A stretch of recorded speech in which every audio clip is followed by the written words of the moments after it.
Alright, here we go, guys. This is Brian from Quantum Motorworks. We're going to perform our fifth, and it's going to be our final gear contact pattern. It's not coming apart after this. Everything's been torqued, Loctited, backlash checked, rotational torque checked. But you can already see the impression left in the ring gear without any markup on it. It's leaving a pretty good impression already. That's just from checking it, and it looks like it's pretty dead center. Has a nice little patch, about as centered as I'm going to get without making the coast side go off to toe or to flank. So we're going to go ahead and apply some marking compound and let's see what it does. Okay, so from what I've learned, this little tube of grease here, 1 ounce.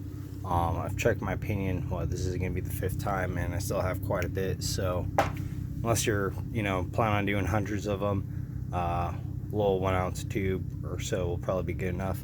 And this is about how much I'm applying.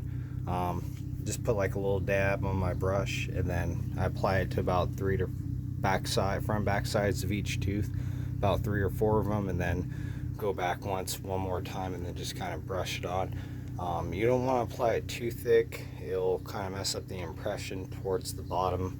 It'll start to build up, and it'll be harder to see the impression left on your pinion gear. So that's about as much as I put on there for doing a couple teeth at a time. You really don't need that much. Okay, so to do this part technically, you have like the axles in, put the parking brake on, create a little bit of drag. The other ways I'll kind of hold the carrier here as I rotate the pinion head, and that'll just kind of put in a decent amount of pressure. It'll kind of help in applying a pattern there, which is good enough in my opinion. Okay, so there we are. Now would you look at that? It's looking pretty decent, about as good as it's gonna get. That's the drive side of the ring gear. That's the coast side. See a nice little contact pattern, centered. Camera doesn't kind of, there it is. Now you can kind of see it a little bit better there.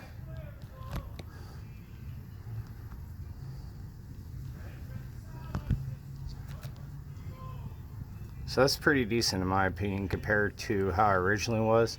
So originally when I checked it at 64, I was thinking, okay, just a couple more thousandths and that should be good. I don't want to redo this again. I ended up going from 64 to 70 thousandths using 2 OEM shims, and I want to say I'm impressed with the results. I want to say that's acceptable.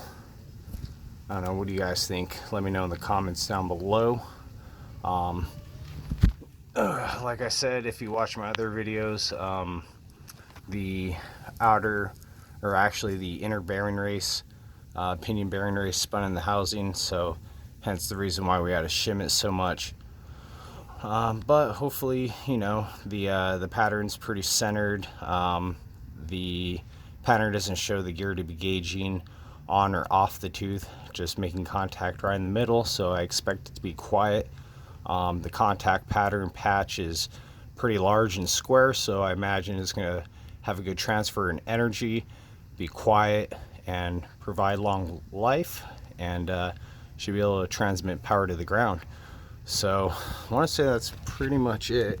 I just want to verify. I'm going to take some pictures and use them for my portfolio. I basically took pictures at every shim adjustment, so I could visually see how the pattern's moving over, and basically come up with the final conclusion of using 70 thousandths.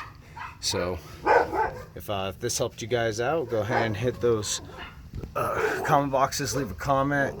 If you have any questions, ask away. And if you like this video, go ahead and share it out. And thanks for watching.